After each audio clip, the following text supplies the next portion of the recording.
金砖峰会进入了最后一天日程。按照安排，俄罗斯总统普京将与联合国秘书长古特雷斯进行会晤，这也将是两人2年多以来的首次会面。针对此前乌克兰方面对古特雷斯参会的指责，联合国方面回应指出，这是标准做法。舆论认为，古特雷斯出席此次金砖峰会，凸显出金砖国家对西方世界的重要性。在24号举行的金砖家领导人对话会上，联合国秘书长古特雷斯表示，金砖峰会为加强多边主义、促进全球发展和安全指明了方向，各方应将言辞转化为行动。此外，应根据联合国宪章、国际法和联合国大会决议，在乌克兰问题上实现公正的和平。就在此前一天，联合国秘书长古特雷斯抵达喀山并出席峰会。现场媒体注意到，峰会上普京与古特雷斯坐得相当近，两人靠近交谈。古特雷斯还在现场品尝了俄罗斯特色的盐与面包。克里姆林宫此前称，联合国秘书长古特雷斯在峰会期间将与普京举行会谈，两人预计也将谈及中东危机和乌克兰局势等国际议题。值得注意的是，此次行程是乌克兰危机爆发后古特雷斯第一次踏上俄罗斯的土地。然而，古特雷斯的喀山行程引起乌克兰方面的强烈不满。峰会前夕，乌克兰外交部在社交媒体上发文抨击古特雷斯，批评其接受普京的邀请出席金砖国家峰会，却拒绝出席此前在瑞士举行的乌克兰和平峰会。乌外交部称，古特雷斯此举是一个错误的选择。联合国秘书长副发言人哈克当地时间22号回应称，相关行程是标准做法。哈克称，这是一次对联合国工作至关重要的会议，金砖国家代表着世界上大约1半的人口。古特雷斯将借此机会与出席峰会的领导人举行多场双边会晤。The Secretary General is attending the BRICS summit as he did previously in South Africa, and as he does as a standard practice in attending meetings of organizations with large numbers of important member states, such as the G7 and the G20. 作为联合国秘书长呢，他需要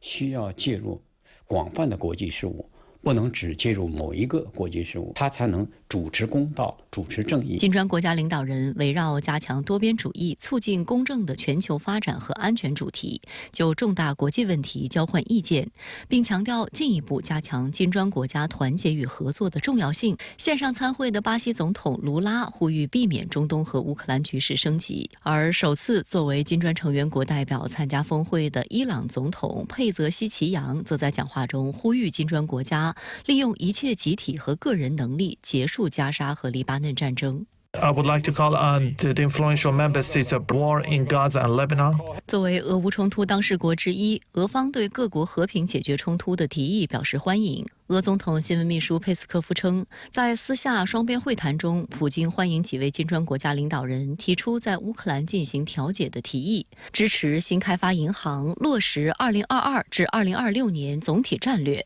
支持其扩大本币融资，同意共同将新开发银行打造成21世纪新型多边开发银行，支持其进一步扩员。新开发银行作为金砖合作旗舰项目之一，自2018年以来已为100多个项目提供融资，贷款总额约达350亿美元。此外，宣言中还鼓励金砖国家加强金融合作，促进本币结算。外界注意到，目前已有30多个国家希望参与金砖合作。即使在今年6月，金砖国家投票决定暂停接纳新成员后，仍不断有国家申请加入，包括北约成员国土耳其。土耳其沙巴日报报道称，这表明土耳其政府正在继续深化与非西方联盟国家的关系，这将对该国与金砖成员国之间的多边经济联系产生积极影响。南非独立报网站在报道中直言，金砖合作机制注重共同繁荣，这也是吸引许多发展中国家的关键原因之一。在中方支持推动下，这次峰会宣布设置金砖伙伴国，被国际舆论认为是一个很重要的进展。欧洲新闻网的报道称，金砖峰会为全球南方国家提供了一个在全球舞台上叙事的机会，同时这也凸显了全球架构中的权力平衡正在发生变化，新兴经济体正在寻求更强、更公平的国际合作框架。这个金砖的扩容，就是为发展中国家能够有更多的发言权，能够扩大自己的影响力，能够来和大家一起讨论解决各自和共同的发展问题、安全问题，找那么一个样的平台，这样一个渠道。当地时间10月24号，国家主席习近平在俄罗斯喀山出席金砖加领导人对话会，并发表重要讲话。他强调，无论国际形势如何变化，中国始终心系全球南方，扎根全球南方。前一天，习近平还出席了金砖国家领导人第16次会晤，并发表重要讲话，为推动大金砖合作行稳致远指明5个方向，并宣布了一系列务实承诺。当地时间10月23号上午，金砖国家领导人第16次会晤在喀山会展中心举行。外交部发言人林健24号介绍，一系列新倡议、新举措顺应了时代发展潮流，反映了金砖国家的共同意愿，彰显了中国对推进金砖合作的坚定承诺与信心。金砖合作机制成立18年来，已成为国际舞台的重要力量。中国不仅是金砖发展的倡导者，更是推动金砖合作走深走实的贡献者。习近平主席连续12年主持或出席金砖国家领导人会晤，推动成立新开发银行，首倡金砖加合作模式，提出一系列重要的主张倡议，为金砖合作注入了强劲动力。有分析指，目前金砖大家庭经济总量约占全球30%，人口占全球近1半，贸易量占全球1/5，经济总量按购买力平价计算已经超过7国集团。金砖成色更足，代表性更强，辐射面更广，世界对金砖的期待自然也更多了。在俄罗斯喀山连续进行的金砖峰会及金砖加领导人对话会，这2天是全球焦点。中国元首在峰会讲话中倡导共建5个金砖，引发了强烈反响。那您对此有什么特别观察呢？好的，主持人。那么本次喀山峰会是金砖组织扩容接纳5个新成员之后举办的首次峰会，因此呢备受各方的关注。尤其当下2场大规模的地区冲突仍然在持续严峻中。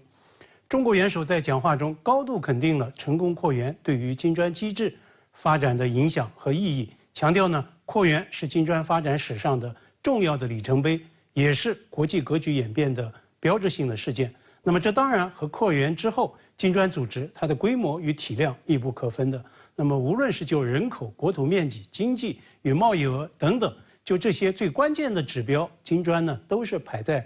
全球的前列，堪称是最具影响力、最有代表性的国际多边组织之一。那金砖合作机制正在成为当今世界最重要的新兴市场国家和发展中国家团结合作的一个平台。中国元首深刻解析，世界进入了新的动荡变革期，是任由世界动荡不安，还是推动它重回和平发展的正道，面临着关键的抉择。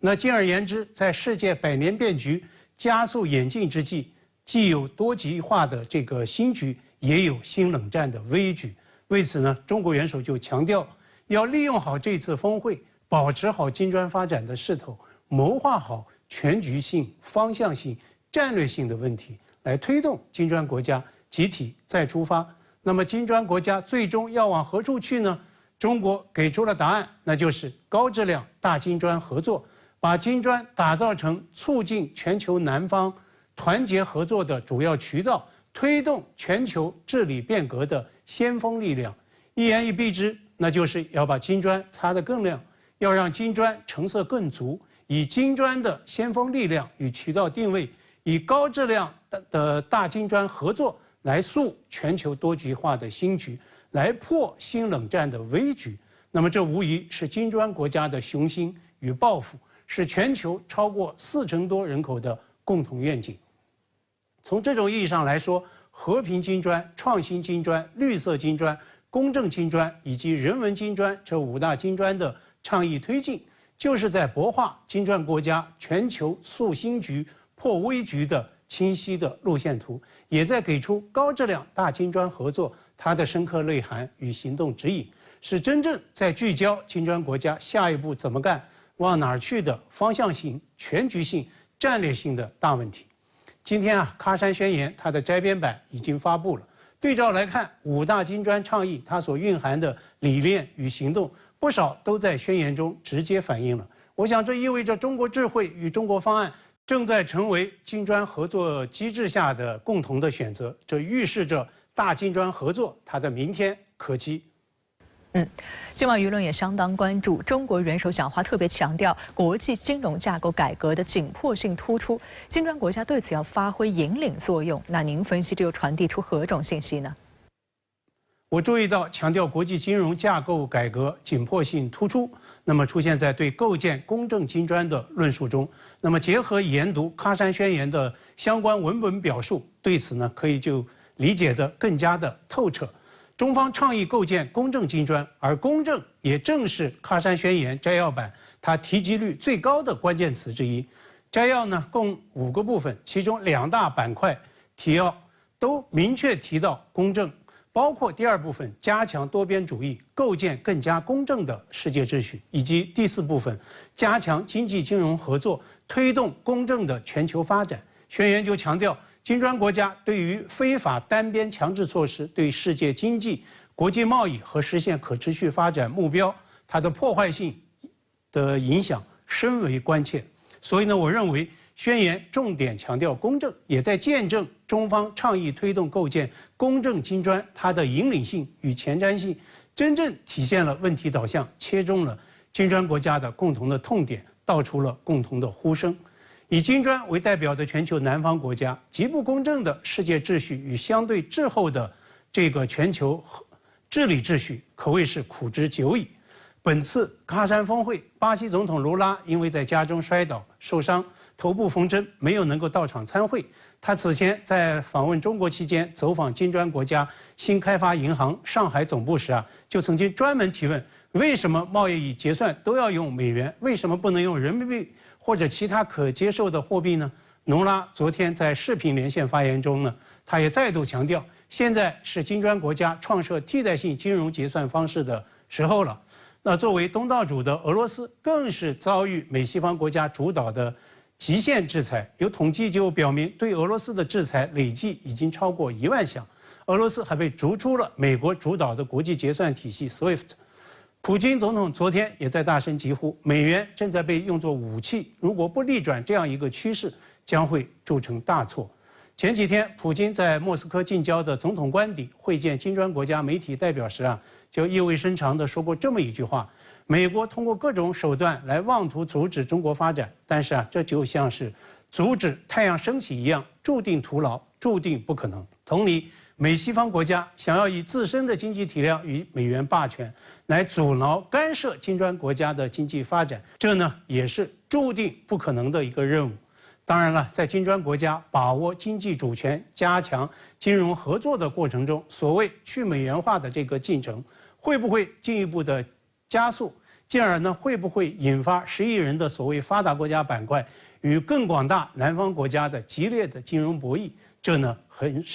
很值得追踪关注的。距离欧盟对中国电动汽车加征的高额关税落地仅剩1周，双方谈判正处在关键时期。但有消息透露，中欧仍存重大分歧，原因是欧委会采取了不透明手段，妄图越过中方谈判的合法代表搞单独谈判。此举将造成哪些负面效果？刚结束的巴黎车展期间，多个欧洲国家汽车行业团体高呼关税解决不了问题，这又释放出什么信号？来看报道。10月30号是欧盟拟定的对华电动汽车加征关税仲裁的日子。如在此之前，中欧双方未能就解决方案达成一致，自31号起，欧盟将对中国产电动汽车征收最高45%的关税。当前正值中欧电动车谈判的关键时期，但据知名公号玉渊谈天透露，双方仍存在重大分歧，原因是欧委会采取了不透明的谈判手段。中方谈判的合法代表中国机电产品进出口商会上周发文公开披露了欧方的阴阳行径，指出欧委会与中方磋商的同时，又单独与部分中国车企私底下搞单独约谈。观察认为，欧盟之所以试图用私下约谈中国企业的方式获取谈判优势，跟中欧当前采取的协调方式有关。在世贸组织框架下，当 WTO 成员向其他成员发起反补贴调查，一般有2种协调解决方式，分别是政府承诺和价格承诺。更贴近中欧间现实情况的方法是价格承诺，也就是在尊重市场规律的平等基础上，欧方可以同中方企业协商一个双方都能接受的贸易价格，促使欧方取消对华电动汽车的反补贴调查。而从一开始，中方派出的合法谈判代表就是中国机电商会，意味着磋商是从行业层面来进行整体谈判。在这种情况下，欧方去和一些中国企业单独谈判，甚至去和这些企业的下属公司单独约谈，无疑是想分化中国企业，破坏中方团结，通过各个击破来攫取更大的利益。欧盟在宣布对华征收这个电动车关税之后啊，他就一直表示与中国的价格谈判没有关闭。这说明啊，欧盟的目的还是希望中国电动车以他期望的这种价格来进入到欧洲的市场。这样呢，欧盟既可以实现保护内部市场的目的，又不需要动用这个关税手段。可以向外界展示它支持经济全球化和自由贸易的这样一个形象。但是呢，这恰恰就表明了欧盟实际上它是明显背离了它自己一直宣称的这个自由贸易和市场开放的原则。上海社科院国际问题研究所助理研究员严潇潇向深圳卫视分析，欧盟选择搞单独谈判还有一个用意，即试图向中国企业传递信号，让他们绕开汽车出口，选择直接到欧洲投资，在当地布局汽车产业，从而完善欧洲的新能源汽车产业链。但必须指出的是，新能源汽车产业链的海外投资绝不仅仅是建几家厂这么简单，要发展壮大，需要的是一个产业链生态环境，绝不可能只靠一家或者几家中国企业就能实现。因此，面对欧方的分化战术，个别中企在面对眼前的利益和长远利益之间做选择时，切不可中圈套，否则将伤害整个行业和国家的利益。距离针对中国电动汽车的新关税落地还有1周，德国等国也加大对欧委会施加力度。德国总理舒尔茨21号重申，反对向中国电动汽车加征关税。他说，德国企业不害怕竞争，加征关税无助提升竞争力，反而会伤害自身。德国是欧盟成员国中在中国拥有最大汽车消费市场的国家，所以德国是害怕我们针对欧洲车企呢进行反制的。德国它还是希望呢中欧双方通过透明开放的这样一种市场竞争的方式呢，而不是双方发生这个关税大战的方式来解决当前的这个问题。在月初投票中，同样对加征关税表示反对的还有斯洛伐克。汽车工业是斯洛伐克的传统产业之一，全国直接或间接从事汽车制造工作的人口超过26万。但在欧盟理事会宣布从2035年起，欧盟境内将禁止销售非零碳排放的新燃油车后，汽车行业的电动化转型成为了斯洛伐克必须解决的难题。当前新能源汽车在该国的销售量占比为3%左右，低于欧洲平均水平。去年11月，中国动力电池企业国轩高科和斯洛伐克的一家电池制造商签署协议，计划在斯洛伐克首都布拉迪斯拉发东部93公里处建设一个电动汽车电池工厂，并于2026年正式开始投产，届时将创造约1500个工作岗位。斯洛伐克经济部部长萨科娃曾表示，这个电池工厂的建设对该国汽车行业的未来发展、国家经济增长都至关重要。斯洛伐克舆论担忧，如果对中国强行加征关税，友好的合作氛围将被影响，未来中国企业的投资也存在变数。Slovakia is the first country in the world in production of the cars per capita. Car industry is shifting also in Slovakia. We were the ones who voted against the tariffs for Chinese cars. We believe that this kind of tariffs can So we are afraid what will be the other measures which China may take. 英国卫报刊文指，欧盟计划通过征收关税来限制中国电动汽车的销售，但这引发了欧洲汽车制造商的严厉警告，认为这些关税会对行业产生蚕食效应，加速德国等地工厂的关闭。文章提及，在刚结束不久的巴黎车展上，欧洲汽车行业的紧迫感显而易见。We are seeing many countries increasingly resorting to protectionist or at least defensive trade measures. But there should be no mistake. These short-term actions will have negative mid and long-term implications. The world is moving very fast. The only way to truly protect ourselves is to raise ourselves to their game. 尽管以法国总统马克龙为首的法国政府大力支持关税政策，但实际上该国车企和汽车行业从业者都对这一想法大为不满。法国雷诺集团首席执行官卢卡德·梅奥直言，没有中国，欧洲汽车制造商将无法跟上电动汽车行业的发展，因为所需的原材料、专业技术和供应链都由中国主导。 Without a good cooperation with the Chinese, I think it would be more difficult to ramp up electrification in Europe because they have in their hands, materials, chemistry, gigafactory capacity, battery capacity, etc. So we need to find a deal with China. 数据显示，自2012年以来，法国汽车行业已经失去7万个工作岗位。在近期的一场抗议活动中，欧洲多国汽车行业代表高呼：加征关税解决不了当前困境。 Avant de dire on va taper sur les Chinois,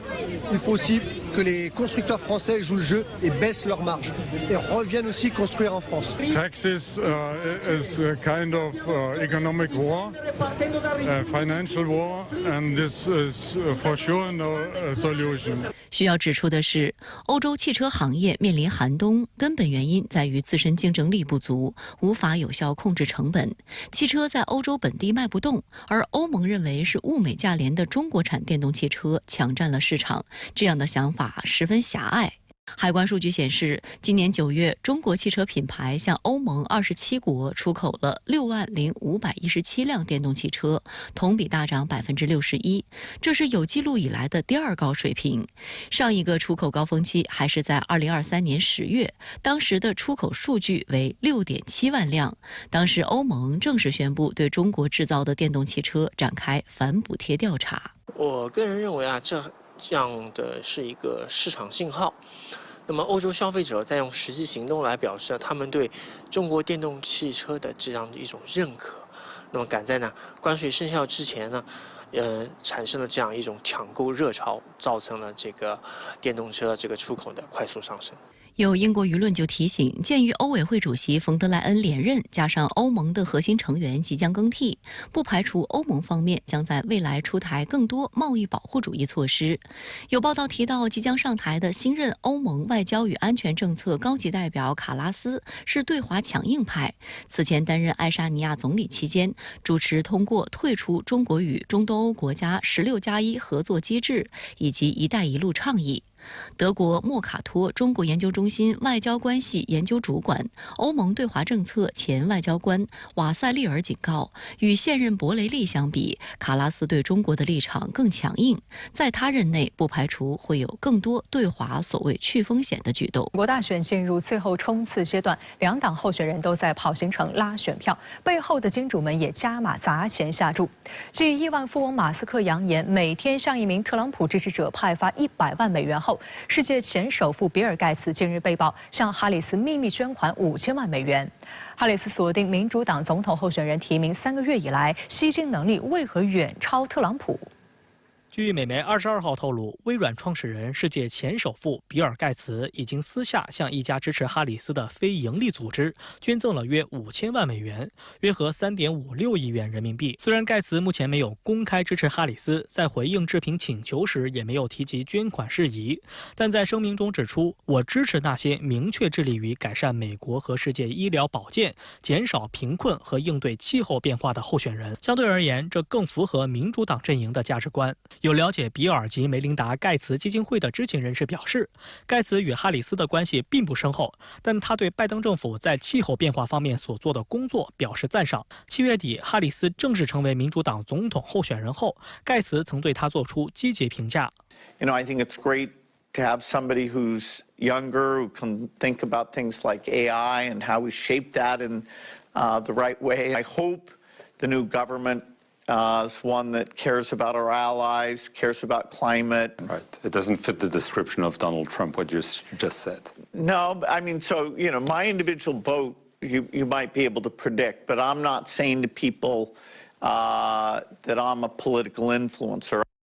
外界认为，数十年来一直与美国政治割席的盖茨，此次捐赠将表明他以往的政治捐赠策略发生了重大变化。盖茨此次在对媒体的声明中表示，这次选举不同，对美国人民和全世界最脆弱的人们来说，具有前所未有的意义。据透露，盖茨的捐款流向了一个叫“未来前进”的组织。外界认为，盖茨这一笔巨额捐款可能在选举后期资助该组织发布反特朗普广告。虽然比尔·盖茨本人是首次为哈里斯注资，但其前妻梅琳达早就向哈里斯集团捐赠了1300万美元。而盖茨的2个孩子菲比·盖茨和罗里·盖茨也是哈里斯的支持者。巨额捐款入袋，哈里斯的超强吸金能力再次引发外界关注。到目前为止，支持哈里斯的亿万富翁有81人，支持特朗普的亿万富翁仅有50人。而且在过去3个月里，哈里斯筹集了近10亿美元，超过了特朗普从去年年初以来筹集的全部资金8.94亿美元。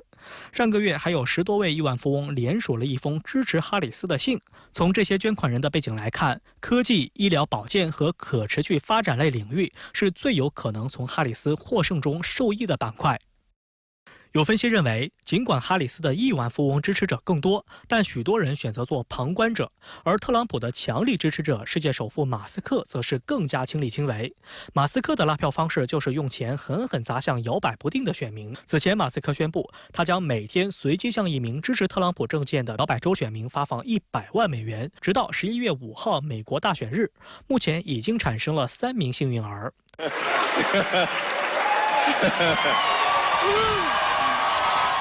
So, congratulations. Thank you so much. Oh my god. 对此，民主党猛烈抨击特朗普是在美国公众眼皮子底下搞腐败。Donald Trump has already promised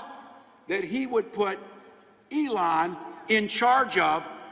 government regulations that oversee the businesses that Elon runs. So, in other words, Donald Trump, in front of the eyes of the American public, is promising corruption. That's what he's promising you. 除马斯克外，金沙集团创办人阿德尔森的遗孀米里亚姆·阿德尔森，美国航运公司 Uline 总裁尤莱因也是特朗普的支持者，3人累计向特朗普阵营捐赠超2亿美元。尽管金主们纷纷发力，但特朗普和哈里斯的选情依旧焦灼，相差都不到民调误差范围的3.5%。最新民调显示，哈里斯在全国平均民调中仅领先特朗普不到1%。特朗普虽然在所有的关键摇摆州领先，但与哈里斯差距很小。23号，首届海峡两岸中华文化峰会在北京开幕，海峡两岸400余人出席开幕式，其中200余位台湾文化界人士出席活动。峰会围绕两岸共同弘扬中华文化、挖掘中华文化宝藏、打造中华文化软实力而展开，以文化为媒，促进两岸民心相通。峰会开幕式上，中共中央台办、国务院台办主任宋涛在致辞时表示，中华文化历来重视以和为贵，强调民为邦本，崇尚自强不息，希望包括台湾文化界人士在内的广大台湾同胞积极参与两岸经济文化等各领域交流合作，与我们一道坚决反独促统，守护中华民族共同家园，共创中华民族绵长福祉，为中华民族伟大复兴做出贡献。活动现场，嘉宾们还享受了一场视听盛宴，京剧、昆曲等轮番上场，串起大家共同的情感连结。我的祖籍是福建福建金门人啊。在我们小学的时候啊，我们的笔记本上面有2行字啊，做个堂堂正正的中国人，当个诚诚实实的好学生。所以我们从小就是在中华文化的熏陶长大的。我觉得谁都没有办法把这一块抹去。同源、同文、同种啊，所有的文化精神是几千年一脉相传的。近年来，两岸影视文化交流十分热络，一批优秀视听作品在两岸热播，为增进两岸民众情感相通也发挥了积极作用。不少台湾同胞表示，希望用光影讲好两岸一家亲的故事，增强两岸同胞对中华文化的自信，对中华民族的自豪。我觉得会把两岸的这个老百姓之间的这个内心的这个交流会更联系在一起。毕竟我们一直都是一个同一脉的中华文化。我觉得透过中华文化的一个这样一个方向，我觉得会让更多的全世界的人更了解，透过音乐了解中华文化的精髓，以及中华文化的非常好的一些文化的底蕴。那既然以军在加沙地带和黎巴嫩的行动基本上取得了成功，那以色列能够实现彻底消灭哈马斯与真主党的战略目标吗？在此前的评论中，我曾经说过，跟40年前通过5次中东战争打败阿拉伯国家联军一样，以色列想以去年10月7号哈马斯袭击事件为契机，彻底打败由伊朗组建的中东什叶派抵抗之狐，尤其是彻底消灭哈马斯、黎巴嫩真主党、也门胡塞武装以及活跃在伊拉克与叙利亚境内的民兵组织。不过，我认为眼下的以色列却难以如法炮制打败中东什叶派抵抗之狐，包括哈马斯与真主党在内的成建制的武装力量被打散或是被消灭之后，这些组织将会化整为零，转入地下，持续对以色列进行骚扰。这背后的原因就在于，